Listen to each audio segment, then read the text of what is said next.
Abana. We even have a place close by in Okobo here called Abana. Those names also are replicated in Ghana. And a lot of others.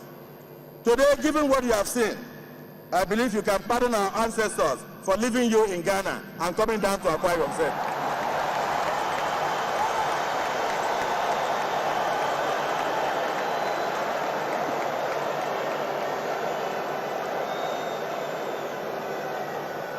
So, President Mahama, we want you to relax because you are in the midst of your cousins and brothers. This is a family reunion to all Akwa Ibom people. We appreciate your transformational leadership in Ghana, just like your brother is doing in Nigeria, and we welcome you today. I don't want to speak on the great legend Pele, because I don't know whether he has arrived here, but I do know that the last time he visited Nigeria was during the Civil War, and the two sides at that time had a truce. They stopped the war to welcome Pele. And I know that today, if he steps on Akwa Ibom Stadium today, even the insurgents that are causing problems will stop all fights in order to welcome him. So let me welcome all our former leaders and my colleagues in government and the iconic stars who are going to perform tonight. We appreciate all of you, and we welcome you to Akwa Ibom State. Issa Hayatu and his representatives, we welcome the CAF people, we welcome the Nigerian Football Federation. My dear brother, President Amaju, is in the team with members of his executive. We pay tribute to you for the memorable hosting of the World Cup. For the CAF president, we are delighted that you were able to bring the World Cup to South Africa. I know the next World Cup is coming to Akwa Ibom. Oh, sorry, Nigeria.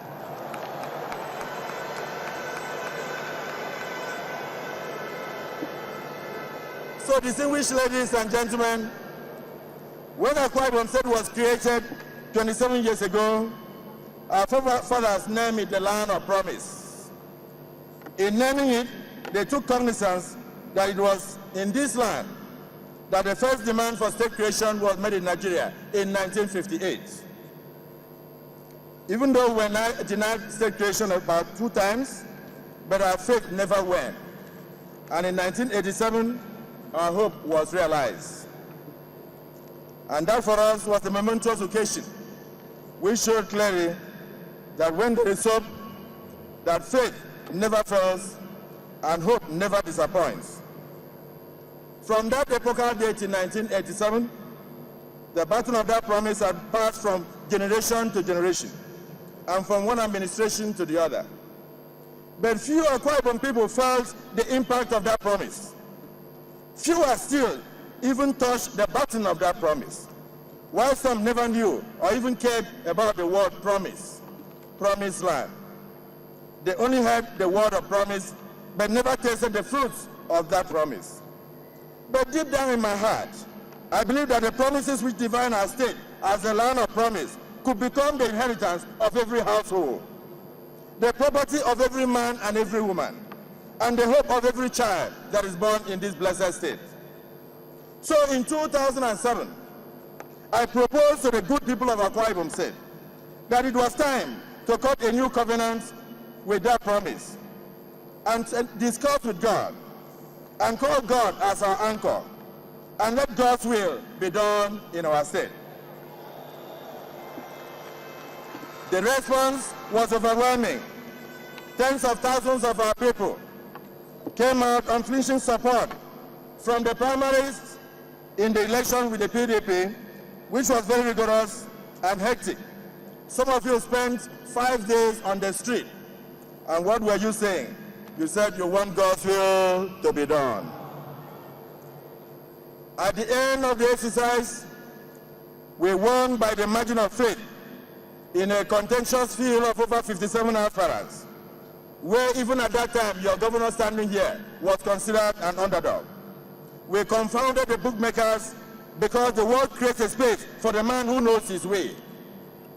Seldom in the history of mankind have people showed so much faith in one human being as Akwa Ibom people it showed in me. Oh my God.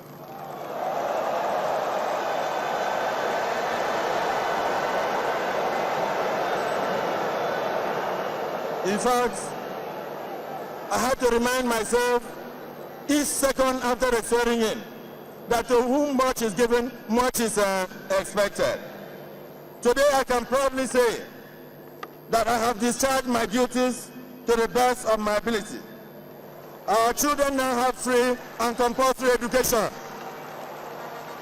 Our pregnant women, our babies up to the age of 5 years, and the aged have free medical treatment in Akwa Ibom State. Our youths and women have financial empowerment through different programs of my administration. Suffice it to say that everybody has done tested from the promise. Now is the time for the sports war. We have dotted our landscape with infrastructure too many and too numerous to recount. We have tarred over 350 urban roads alone. We've done over 2,000 kilometers of roads and at least 35 brand new bridges. This is not the day for that. I won't mention the fact that we have raised electricity coverage in this state almost to 97%. I won't mention that today. I won't mention that. Let me skip what we have done so that I don't bore you. I don't want to mention the fact that through our partnership, we built, completed an independent power plant, and then brought in the first gas processing plant, private sector in Akwa Ibom. I won't mention that tonight. I won't mention that. Some of you may wish to stroll over to the e-library, a 5-story building, which we call a knowledge-based center, and thereafter walk up to the Tropicana to enjoy some salad and then watch films. But that is not the story for today. Mr. President will be invited to join you again in January 2015 to commission at least 2 international hotels. The first is the Uyo Hilton. The second is the Sheraton Hotel, Sheraton by 4 Point Hotel, located at Ikadekpene, but that is not the story for today. But we may even call them back to come and commission the specialist hospital at a time with over 457 beds. We should do open heart surgeries, kidney transplants, and we'll start with everything with 6 modular theaters. But that is not the story for today, so we won't go into it.